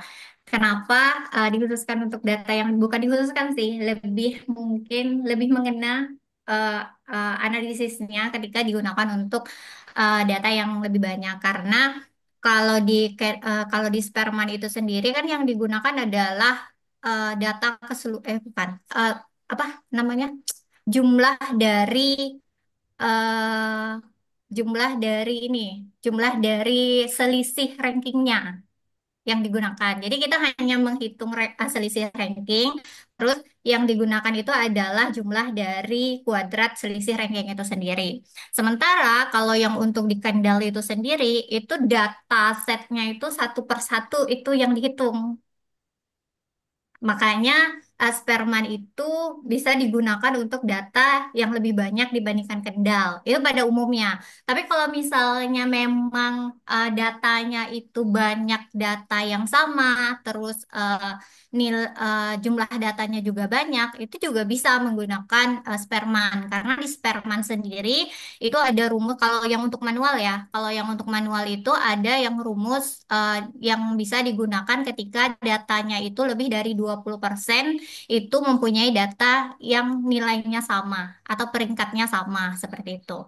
Tapi kalau misalnya menggunakan SPSS, mungkin saya rasa itu tidak akan jadi masalah karena kita hanya input data seperti itu. Jadi baik Kendall ataupun Sperman bisa digunakan untuk data yang jumlahnya banyak ataupun data yang eh, data yang apa banyak yang sama atau banyak yang kembar. Seperti itu sih menurut saya, Bu Weli. Ya, Oh terima gitu. kasih Bu Siti. Eh apa namanya kalau misalkan ini hasilnya nanti akankah sama atau tidak ya kalau misalnya kita punya satu data yang tadi Hmm. saya bilang tadi, nah kita misalnya hitung dengan dua-duanya sperma dan kendal itu nanti hasilnya sama atau tidak? Kalau yang banyak banyak yang sama itu dikatakan bahwa lebih akurat untuk yang data Kendall. Karena dia perhitungannya itu kalau Kendall itu berbasis perbandingan pasangan data satu per satu. Tapi kalau yang Sperman itu kan jadi keseluruhan. Jika misalnya ada outlier atau data yang sangat menyimpang jauh dengan data yang rata-ratanya, itu akan sangat mempengaruhi perhitungan seperti itu. Jadi berubahnya itu drastis kalau seandainya ada satu data pencilan yang jauh dari rata-rata data yang kita punya gitu. Atau dari data yang umumnya yang ada. Misalnya kecenderungannya di rentang data 60 sampai dengan 80 misalnya. Tapi ternyata ada data yang kecil sendiri nih. Nah itu akan mempengaruhi nantinya. Sangat mempengaruhi kalau menggunakan Sperman. Jadi kalau data memang datanya yang banyak kemiripan atau banyak yang kembar, memang lebih efektifnya menggunakan Kendall karena dia perhitungannya itu adalah eh, perbandingan pasangan data satu per satu seperti itu. Terima kasih Bu Siti. Jadi sebenarnya lebih ke efektifan saja dalam menghitungnya. Kalau misalkan SPSS ya tidak jadi masalah ya. Tapi kami juga belum mencoba misalkan yang seharusnya kendal dicoba dengan sperman, yang sperman dicoba ya dengan yang kendal itu belum kami coba ya Bu Eli. Mungkin nanti bisa kita coba dulu ya. Jadi ini tentang keefektifan saja. Dan itu mungkin ya apa ciri-cirinya nanti kita ingin menggunakan kendal bagaimana, untuk menggunakan spermannya bagaimana ya. Oke, terima kasih Bu Rizky dan Ya, teman-teman. terima kasih Bu Eli. Ya, Pak Saprudin silakan Ya, terima kasih atas kesempatannya. Ibu Rizky dengar suaraku? dengar. Oh ya, ya saya konfirmasi bertanya sedikit terkait dengan yang tadi data analisis yang digunakan untuk yang manual itu cenderung menggunakan data yang nilai-nilai itu ya, sementara yang di SPSS itu menggunakan data nominal yang digunakan. Ya, jadi kita bingung menggunakan nanti berarti manual atau SPSS ini. Nah, apakah data yang di manual yang digunakan itu tidak bisa langsung digunakan data itu di SPSS nanti baru kita membedakan di pelabelan saja, ataukah harus di SPSS itu menggunakan data nominal langsung seperti yang digunakan di buku tadi. Kemudian yang kedua, di variabel untuk pengkategorian setiap variabel itu apakah harus memiliki jumlah kategori antara dua variabel itu sama, ataukah bisa banyaknya setiap kategori pada variabel itu berbeda. Tuh.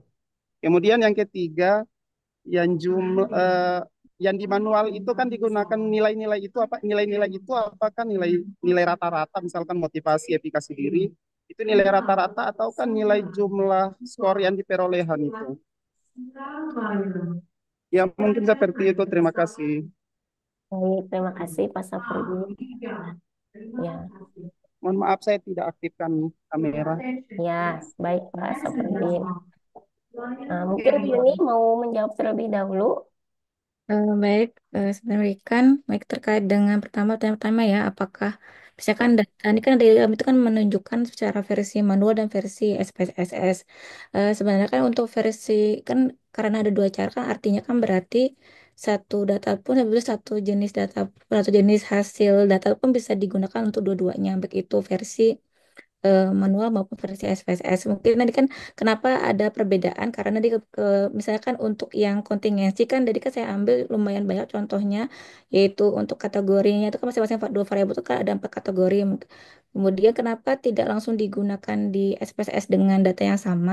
Karena kemarin tuh apa pertimbangannya itu adalah terlalu banyak ya yang variabelnya yang digunakan. Jadi Hmm. tetap prosesnya sama tetapi menggunakan variabel yang eh, dua variabel dengan kategori yang lebih sedikit kayak gitu. Tapi tetap saja dibedakan dengan quality CP di mana kalau untuk yang SPSS yang kontingensi itu kan variabel yang satu itu kan terdiri dari dua kategori dan variabel satunya kan terdiri dari ketiga kategori. Jadi memang berbeda dengan korelasi P. Tapi sekali lagi bisa digunakan untuk dua-duanya baik itu mau manual maupun yang untuk SPSS seperti itu. Kemudian terkait dengan pertanyaan kedua ya, Pas Sap ya yang tadi apakah kategori per variabel Pak ya? Kalau Ya, variabel pengkategorian setiap variabel apakah jumlahnya harus sama atau berbeda ya jumlah baik, kategorinya? kalau yang untuk nominal ya Pak ya, untuk nominal. Jadi kan untuk nominal kan tadi ada dua korelasi P dan korelasi kotingensi. Jadi memang disyaratkan untuk korelasi P ini memang harus korelasi P dan korelasi kontingensi itu sama-sama harus kita mengkorelasikan antar dua variabel. Tapi yang bedanya adalah kalau untuk korelasi P ini fokusnya adalah masing-masing variabel itu harus terdiri dari dua kategori saja, tidak boleh lebih dan tidak boleh kurang karena memang kan definisi awalnya untuk datanya itu kan dikotomi ya, artinya kan setiap variabel itu harus dua kategori. Tetapi kalau kita memiliki data berskala nominal yang bisa lebih dari dua kategori itu, baru kita diarahkan menggunakan korelasi kontingensi. Jadi memang, apakah misalnya pertanyaan selanjutnya, apakah ya untuk korelasi Pi ya, yang di mana masing-masing variabel atau dua kategori bisa juga dihitung dengan menggunakan korelasi kontingensi, jawabannya bisa. Tapi kurang, ya betul lebih bagus lagi itu tetap menggunakan korelasi Pi yang khusus untuk dua variabel dengan masing-masing dua kategori. Tetapi kalau kita mempunyai data nominal, yang juga tadi dua variabel ya, yang variabel-variabel di mana bisa kemungkinan salah satu variabelnya atau dua-dua itu bisa lebih dari dua kategori, itu kita diarahkan menggunakan korelasi kontingensi. Jadi tidak masalah misalnya apakah boleh misalnya yang variabel pertama kategorinya tiga, satunya kategorinya empat pun tidak masalah. Tidak mengharuskan harus yang ukurannya sama yang dia harus mengharuskan harus misalnya harus tiga kali tiga tidak. Dia fokusnya adalah boleh lebih dari masing-masing variabel boleh lebih dari dua kategori. Jadi seperti itu. Kemudian yang ketiga tadi apa Yang di hitungan manual itu apakah rata-rata atau jumlah skor misalkan dari motivasi, self efikasi ya, dia seperti itu. kalau mungkin nanti akan dijawab Bu Siti ya terkait dengan motivasi. Tapi kalau untuk yang data yang di nominal, yang korelasi P maupun korelasi kontingasi, itu adalah hasil dari ibaratnya frekuensi observasi atau frekuensi percobaan. Jadi memang itu total dari sampelnya ya misalkan memang kita eh, dihitung ya secara observasinya bahwa memang misalkan guru misalkan dari data yang kita ambil yang gender laki-laki yang suka matematika ya ada 15 orang kayak gitu. Jadi bukan dari hasil yang kayak rata-rata seperti itu. Ya, saya Mm. menambahkan ya untuk yang di rank Sperman atau di Kendal itu kan skornya ya sejumlah skor, misalkan skor dari efikasi diri, nah itu dijumlahkan skornya nanti diperoleh berapa.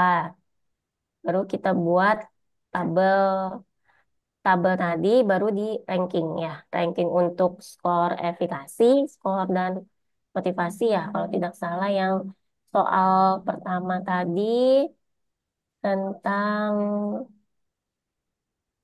tentang ya motivasi dan self efikasi ya. Ini skornya, skor total dari masing-masing variabel itu baru dihitung. Nah, jadi misalkan kalau datanya tadi berupa skor tadi, itu agak susah pas dianalisis dengan SPSS. Jadi kalau di SPSS dalam bentuk memang pure hasil hasil dari angketnya atau bagaimana seperti itu ya. Hasil yang dari skornya memang diinput satu-satu ya. Nah, itu nanti baru nanti dianalisis dengan SPSS. Untuk itu sih untuk yang kontingensi dan P ya. Untuk data kontingensi dan P. Nah, seperti itu Pak Sap. Bu Siti mau menambahkan? Mungkin cukup karena memang tadi yang untuk data manual manual itu data angketnya adalah skor totalnya. Jadi bukan per skala Likert-nya gitu. Jadi total dari pengisian angket itu yang kita masukkan ke datanya. Jadi kita peringkat berdasarkan skor total dari data itu. Jadi baru kita peringkatkan seperti itu. Tapi kalau misalnya data terkait misalnya perlombaan dan lain sebagainya, biasanya dia udah dalam bentuk peringkat. Jadi peringkat satu, peringkat dua, tiga, dan seterusnya seperti itu. Terima kasih Bu Siti. Mungkin Bapak Ibu yang lain ada yang mau menambahkan? Bu Nurul mau menambahkan? Saya mau bertanya. Oh, bertanya ya. Udah, nanti dulu ya. Begitu jawaban dari kelompok kami, Pak Saf. Apakah Ya. ada Oke, terima komentar? kasih. Berarti Ya, kalau data peringkat, kita langsung ambil saja data peringkat-peringkatnya ya untuk ya, dianalisis. Tidak perlu jumlah skor-skor yang nggak diperoleh usah. ya. Ya, Ya, Oh ya. betul. langsung saja. Oke, terima kasih. Baik, terima kasih. Sama. Tadi yang mau bertanya Teh Nurul sama Pak Sadam ya, satu kelompok dengan Teh Weli. Mungkin yang dari kelompok lain ada yang mau bertanya. Ya, kalau tidak ada mungkin dari Bu Nurul atau Pak Sadam. Teh Nurul lah dulu, yang duluan, present. Oke, baik. Terima kasih, Bu Siti. Tadi saya sebenarnya sependapat sama Pak Syafruddin ya. Tadi di contoh awal memang yang diperlihatkan itu adalah data terkait self efficacy dan juga apa tadi Bu? Motivasi. Motivasi. Artinya data itu adalah data-data yang berskala ordinal gitu ya. Nah, eh, mungkin mungkin masukan saya ya Bu ya ketika kita korelasi begitu korelasi saya tadi menangkapnya gini, korelasi non parametrik berarti artinya yang kemarin korelasi tidak tercover, artinya tidak memenuhi persyaratan asumsi, mungkin bisa langsung ke sini begitu ya. Awalnya saya berpikir seperti itu. Ya, tapi tadi pada akhirnya tadi Bu Siti mencontohkan tadi IQ dan juga apa nilai begitu ya. Jadi oh berarti bisa tuh digunakan gitu ya. Oke, Bu Siti. Saya mau menanyakan lebih jelas tadi pembahasan Bu Yuni begitu ya. Tadi saya mencatat bahwa ketika di uji P dan juga uji kontingensi itu boleh variabel lebih dari dua dan juga boleh masing-masing lebih dari dua kategori begitu ya. Benar tidak? Untuk, Variabelnya langsung ya. iya Gitu. langsung saja. Gimana Bu? Nanti Ah, mantan Bu. Saya mau menegaskan bolehkah lebih dari dua untuk variabelnya? untuk variabel itu harus Kontingensi. dua. Untuk kontingensi dan itu sama-sama variabel itu terdiri dari dua, tapi untuk kategorinya per variabel, kalau untuk V itu kan fokusnya adalah masing-masing variabel dua kategori, tapi kalau untuk kontingensi boleh lebih dari dua kategori. Tapi untuk variabel sama-sama dua variabel. Oke, karena saya mencatat begitu tadi, Bu. Oh, variabelnya boleh lebih dari dua dan kategori lebih dari dua juga. Jadi saya berpikiran bagaimana kalau saya punya penelitian, misalkan saya akan menggunakan yang mana nih? Misalkan antara gender dan tingkat kecemasan dengan hasil belajar itu kan ada tiga. Kira-kira itu pakai yang mana begitu? Karena tadi pembahasannya adalah lebih dari dua variabel. Mungkin bisa, karena saya berpikirnya gini, ketika tingkat kecemasan dan juga gender itu kan kalau dua oke lah ya, tapi kalau tiga seperti apa? Mungkin kelompok ini bisa memberikan contoh begitu kalau misalkan bisa begitu ya. Kalau kalau kalau ini kan memang dua dua dua ya gitu ya. Ya, mungkin kan kalau untuk kecemasan itu kan mengarah ke peringkat ada peringkatnya Bu ya, Bu Nur ya, kecemasan itu. Jadi eh, ini kan kalau untuk yang eksperimen kendalikan kami itu kan fokusnya adalah untuk data dari skala sama-sama ordinal. Kemudian kalau untuk pi dan kontingensi kan sama-sama menggunakan data skala nominal. Tapi bagaimana kalau misalnya apakah bisa menggabungkan ya antara data yang berskala nominal dengan ordinal Bu ya, Bu Nurul ya? Yang untuk gender tuh yang untuk gender tuh kan nominal, kalau untuk kecemasan itu kan ada tingkatnya Bu ya? Atau gimana? Ya itu ya. Ya, kalau tingkat kecemasan kan berarti tingkat ya. Berarti tingkat itu kan ordinal ya. Nanti dengan yang gender itu kan berarti Nominal. nominal. Nah, iya, itu seperti apa Bu? Karena kalau kalau tadi punyanya siapa? Bu Siti ya, Bu Siti tadi mencontohkan adalah ordinal dengan ordinal, kemudian punyanya Bu Yuni tadi mencontohkan adalah dengan nominal. Ketika saya ingin gender dengan tingkat kecemasan itu, saya menggunakannya apakah seperti apa itu, Bu? Baik. Memang kan kalau ini ya berdasarkan referensi kan, kalau memang kan kalau untuk data yang gabungan seperti itu yang beda apa skalanya itu kan diarahkan tuh bukan menggunakan uji korelasi tapi ke uji beda. Tapi ada juga yang mengatakan eh, bisa menggunakan salah satunya ada Sperman tapi harus ada si data nominal itu harus diubah ke kategori seperti itu. Ada yang mengatakan seperti itu referensinya.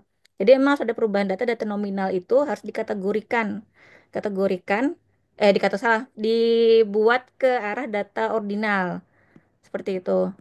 Bentar contohnya itu bentar ya. Ini mau share screen ya? Ya bisa kok. Bisa ya, bentar ya. Tadi ada kok. Bentar. Nah, ini ya. Misalnya kan ini yang tadi ya eh, menggunakan misalkan menggunakan korelasi Spearman tadi kan bisa kita punya data yang skala ordinal dan nominal. Kita bisa kalau bisa menggunakan ada referensi mengatakan bisa menggunakan korelasi Spearman tapi dengan syarat adalah si data nominal itu harus kita ubah ke menjadi ke skor misalnya ke angka karena mengarah ke ordinal seperti itu. Jadi misalnya jenis kelamin ya untuk yang apa nominal atau satu sosial jenis kelamin ya bisa kita harus kita ke konversi ke kategori data ordinal misalnya kan jenis kelamin itu nilai baiknya bagaimana misalnya pokoknya harus mengarah ke perangkat ke peringkat kayak gitu. Itu seperti yang ada di referensi ini. Mungkin contohnya belum kita buat contohnya Bu Siti dan Bu Rizky ya. Atau mau nambahkan Bu Siti? Nah, mungkin seperti ini ya. Tadi kecemasan itu dalam bentuk skor ya, Bu Nurul. Nanti hasilnya. Ya, tapi kan nanti ke tingkat juga ya, karena kalau contohnya dari Bu Siti tadi kan lebih ke apa ordinal dengan ordinal ya Bu ya, motivasi Ya, dengan self efficacy gitu saya membacanya. Kemudian yang Bu ya, Rizky contohkan tadi adalah kalau saya lihat itu interval dengan interval gitu, AQ ya, dengan ini ada nilainya gitu. Ketika saya ya, pengennya jenis kelamin dengan tingkat kecemasan itu kan dua hal yang tadi contohnya ya belum ada gitu. berbeda. Ya, itu Iya, saya menggunakan yang mana begitu. Mungkin apa ya? Karena itu muncul kan ketika biasanya kalau dugaan saya gitu misalkan oh cewek itu lebih cemas daripada cowok gitu saya menggunakan apa begitu mungkin itu yang saya alami sih maksudnya maksudnya apa ya saya akan melakukan seperti apa begitu ibu ya kan kalau gender kan datanya nominal ya. ya. Ya, kalau kecemasan kan kita anggap saja skor ya. Itu datanya berupa ordinal ya. Datanya scale. Nah, kan kalau ingin itu sudah dua data yang berbeda ya, Bu Nurul ya. Sudah dua data yang berbeda ya. Memang agak susah kalau datanya itu berbeda kita analisis. Berarti ada salah satu data yang harus kita ubah seperti kata Bu Yuni tadi. Nah, jadi yang kecemasan itu kita ubah kalau kita ubah ke dalam bentuk Nominal. nominal ya. Kalau ordinal kan peringkat. Hmm. Kita ubah juga ke dalam bentuk nominal dulu. Skala kecemasannya misalkan ini skornya antara 0 sampai 50.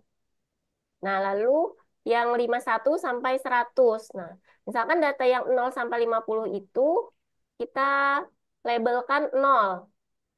Yang 51 sampai 100 kita labelkan 1. Nah, kan jadi sama tuh datanya ya. Jadi nominal sama nominal.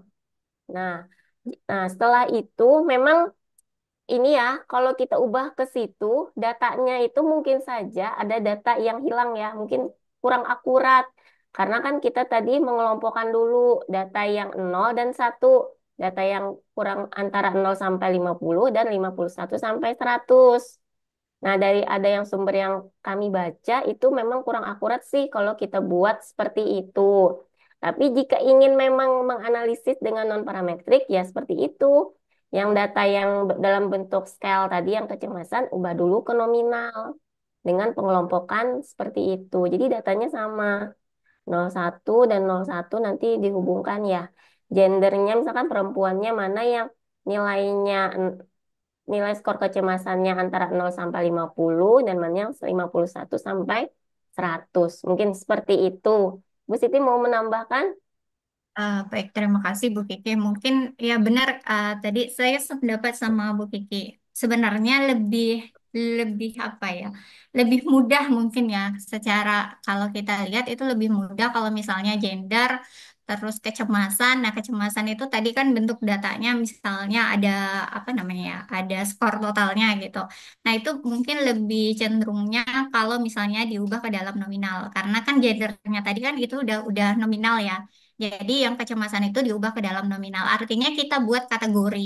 Jadi kan kalau kita setahu saya ya Bu, uh, nanti mohon apa diarahkan lagi kalau misalnya apa yang saya ketahui itu keliru seperti itu.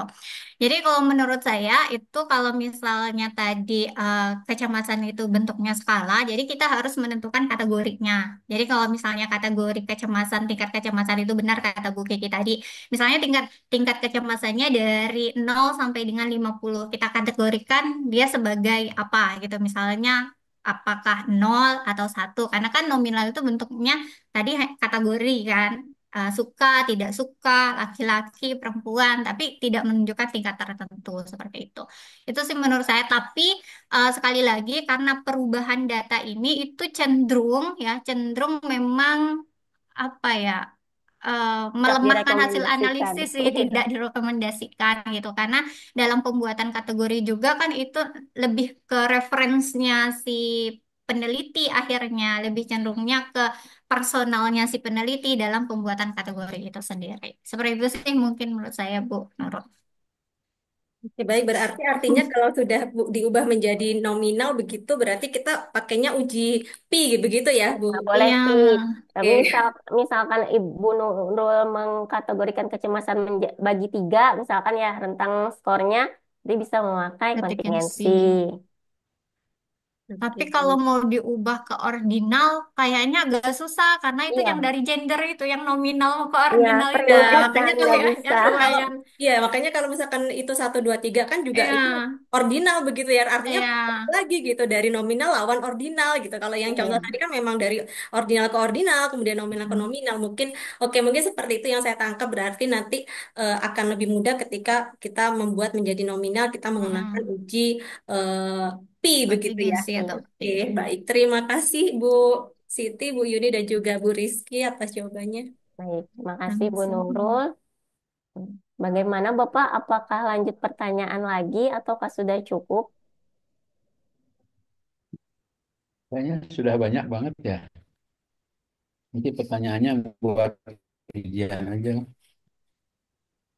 Jawabannya nggak tahu, Atau Bro. kan harus membuat pertanyaan juga. Ya, Iya. oke. Saya kira sudah sangat banyak. Ini cukup banyak. Ternyata kan tidak sederhana juga ya. Karena memang ini juga menarik. Kemarin waktu yang pertama kali itu Pak siapa? Pak Subhan ya, saya singgung ya ke sini maksudnya ya. Maksudnya hanya pengantarnya, bukan harus dibahas secara mendalam ya. Dan yang dalamnya kan sekarang. Tapi intinya, seperti saya kemukakan sebelumnya, bahwa statistik itu kan seperti jackknife, ya maksudnya pisau lipat ya. Jadi cari yang paling cocok, yang paling menguntungkan, memang gitu. Tapi prinsipnya tadi jangan mengubah ke atas, bagusnya yang mengubahnya ke bawah, gitu kan. Jadi jangan memaksakan korelasi yang harusnya ordinal menjadi interval, gitu ya. Jadi yang ordinal, data alamnya hanya ordinal, terus dipaksakan jadi interval, terus dikorelasikan secara interval, ya itu makin ngaco sebetulnya ya.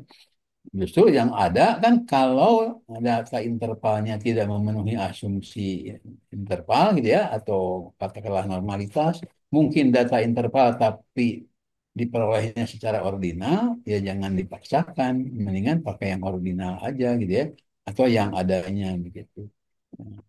Kan tidak kan parametrik itu bukan hanya sekedar untuk nominal dan ordinal, yang interval juga non-parametrik. Contohnya korelasi rank itu kan datanya interval sebetulnya. Hanya dalam bentuk rank, skornya kan gitu ya. Kan datanya bisa nilai ujian apapun, tapi disajikan dalam dalam data dalam skala ordinal.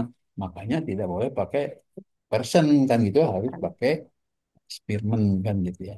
Mm, Demikian juga yang lainnya. Tadi sudah dicontohkan, ada dibuat blok-blok gitu ya, dalam arti nominal ya, seperti itu. silakan. Dan saya kira mungkin tadi ada sedikit apa namanya yang berkaitan dengan kendal dan dan Sperma. Spearman ya, Spearman begitu. Nasdem ya. Gitu. Ya memang ini dua dua pilihan yang sangat saya kira sangat baik untuk dipertimbangkan ya, untuk dipertimbangkan karena dua-duanya memiliki apa namanya kehandalan atau kekurangan bahkan kelebihan dan kekurangan tersendiri. Tetapi ya bagus-bagus saja sih sebetulnya tidak ada masalah ya, tidak ada masalah. Eh, karena tadi kan masalahnya di tentang banyaknya data yang sama gitu ya, Hmm. data yang sama. Seperti itu ya, data Ya, yang sama kan rankingnya kan jadi sama kan gitu ya. Kalau iya data yang Prof. sama kan rankingnya jadi sama. Nah itu masalahnya mungkin di situ biasanya kita harus memilih yang mana kan gitu. Ya tentu saja dilihat dari apa namanya kekurangan dan kelebihan. Misalkan di Spearman itu ya, itu kan lebih mudah sih dipahaminya sebetulnya Spearman itu ya. Nah, jadi yang paling umum digunakan biasanya dalam penelitian sosial ya, gitu. Dan memang tidak membutuhkan asumsi normalitas gitu ya. Khususnya untuk data peringkat kan digunakan untuk data peringkat atau data ordinal ya seperti itu. Tetapi memang ada sedikit kekurangan juga. Superman itu biasanya ya itulah sensitif terhadap Clear. side rank ya gitu ya Hmm. peringkat Ya, peringkat yang yang sama sama. ya. Jadi akan mengurangi kestabilan gitu ya, kestabilan gitu ya. Dan apa namanya ya itu tadi kurang efektif lah untuk kalau datanya lebih banyak yang samanya lebih baik pakai yang apa Kendal. namanya kendal kalau datanya lebih banyak yang sama gitu ya gitu. Apa namanya ya kan hanya mengukur apa namanya hubungan yang monotonik istilahnya ya. Ya, ya, monotonik ya. Jadi tidak harus linear lah, tidak harus linear sebetulnya. Eh, Sehingga tidak seakurat korelasi Pearson Pearson gitu ya. Pearson. Terus apa lagi ya? Nah tadi kalau yang ada outlier begitu ya tadi yang ngomongnya ya. Ya sebetulnya tidak Ya, masalah sih. Ya, tidak masalah gitu ya. Tidak terlalu apa namanya berkaitan dengan banyaknya outlier karena kan rank aja kan tadi yang lebih tepat itu bagaimana kalau banyaknya data yang sama gitu ya. Itu. Jadi kenal lebih cocok kalau banyak data yang sama itu eh, digunakan gitu ya seperti itu. Oke.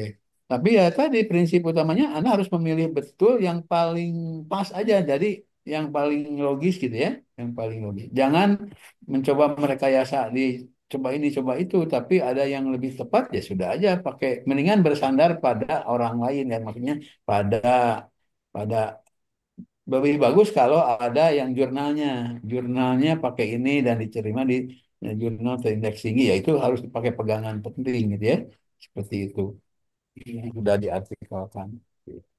Ya tadi kenapa masih korelasi kan kadang-kadang korelasi itu cocoknya untuk interval. Ya itu sih sebenarnya hanya istilah saja. Biasanya untuk yang non interval itu lebih tepatnya asosiasi kan dia asosiasi karena pada umumnya kan kita tidak memeriksa linearitas kan tidak tidak bisa membuat diagram kencarnya kan seperti itu ya apalagi jenis kelamin dengan hobi ya kan nggak ada dalam arti alamiah ya jadi tidak tepat disebut korelasi walaupun korelasi itu bahasa umum secara statistik cocoknya adalah asosiasi saja kan kesesuaian begitu maksudnya itu mah hanya hanya bahasa kita lah gitu kalau di tempat umum mah silakan saja semua disebut korelasi kan tidak ada masalah ya. Tapi kalau sudah dalam naskah akademik, ya itu biasa suka dipertanyakan oleh viewernya. Ini asosiasi atau korelasi kan gitu ya. Seperti itu. Itu mungkin penting. Apalagi saya kira cukup ya. Iya, benar, Prof. Baik, Baiklah kalau gitu. Ini ada berapa macam tadi korelasi non parametrik yang dibahas? ada empat, 4. empat macam. Empat saja. Empat Ada Ya, yang belum ya? Apa saja yang tadi empat itu?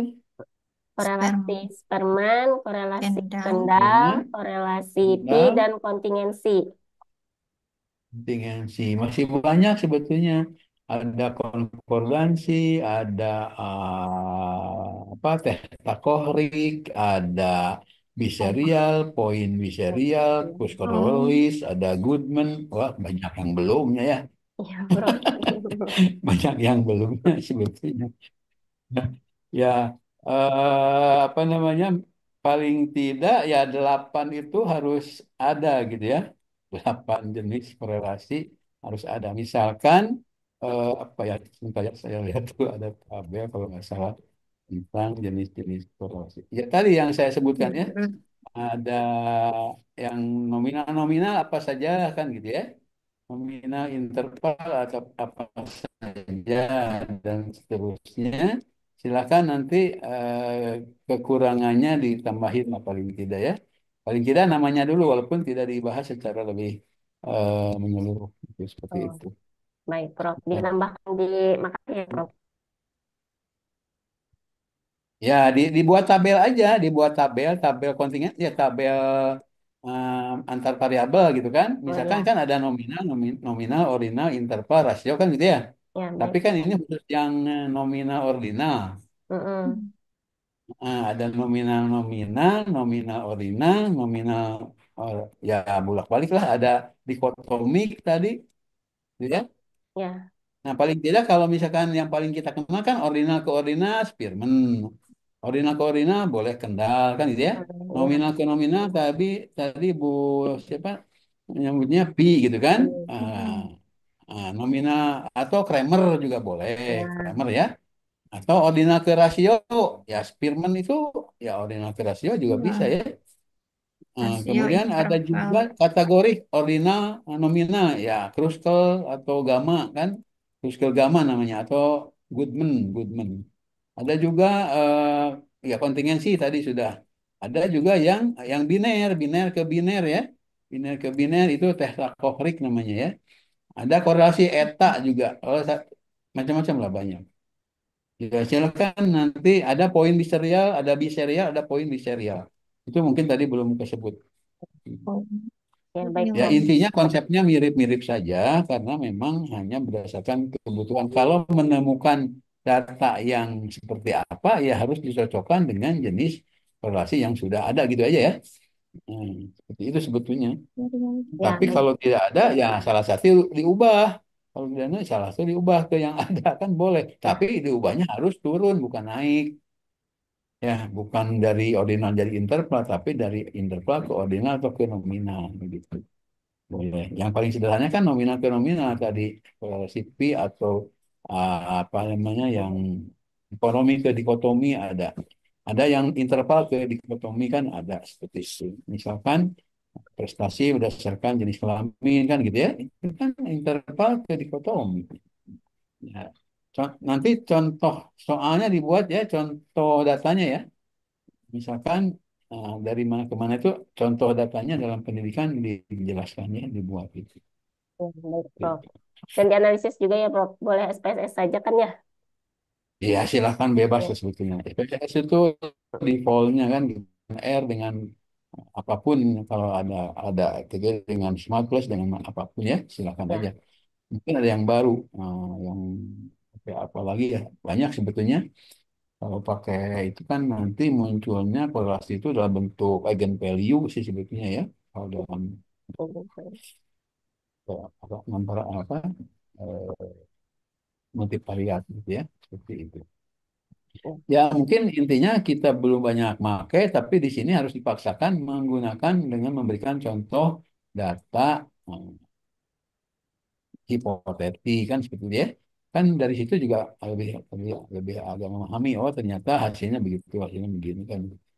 Karena seringkali salahnya itu main hantam saja kan gitu. Ada dua data dihantam saja pakai rumus. Namanya rumus ya mungkin dipaksakan masuk-masuk aja. Tapi kan belum tentu tepat ya, seperti itu. Ya, seperti saya bahasakan, bagaimana memotong tahu yang ada gergaji, ya udah potong aja kan, sama aja terpotong kan gitu ya. Padahal tingginya kan pakai pisau dapur bagusnya ya, seperti itu, supaya lebih presisi. Begitu. Baik, saya kira untuk hari ini cukup, dan ini mungkin pertemuan terakhir sebelum liburan ya, sebelum Lebaran, sebelum Idul Fitri. Terima kasih semuanya sudah berkontribusi dalam pertemuan ini, dan disiapkan juga silakan tugas-tugasnya ya. Nanti spotnya memang belum saya buka, nanti dibuka aja, nanti diklik tutup aja lah, nanti gampang.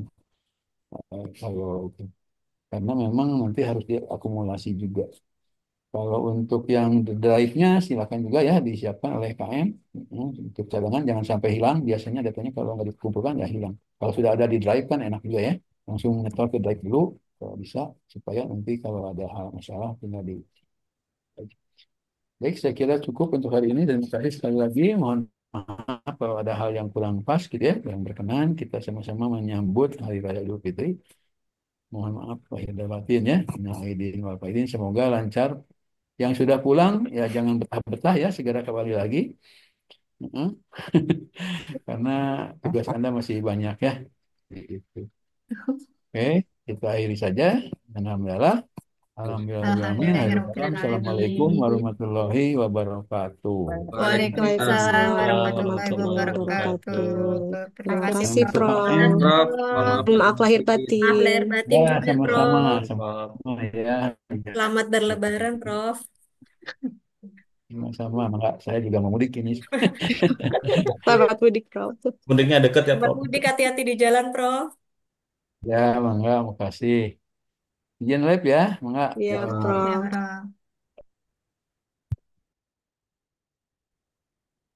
Ya, Pak Sadam, Pak Hadi, siap-siap 1 MK lagi. Teh Nurul, pas Sadam aku upload aja ya. Udah selesai nih.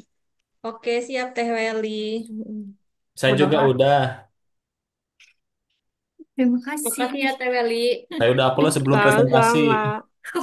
Teh Hebat Weli, itu, uploadin pioner. filenya juga, Teh. Future, future, Teh, visioner. Teh, soalnya nggak diuploadin, Teh, sekalian, Teh. Ganti. Soal apa? Ya udah, izin live ya, Ya, teman-teman. makasih. Mohon maaf lahir Sampai batin. Kalau Yuk. Ya, banyak-banyak lahir salah. sama-sama. batin. Ayo, izin live. Makasih Bapak Ibu semuanya. Sama-sama.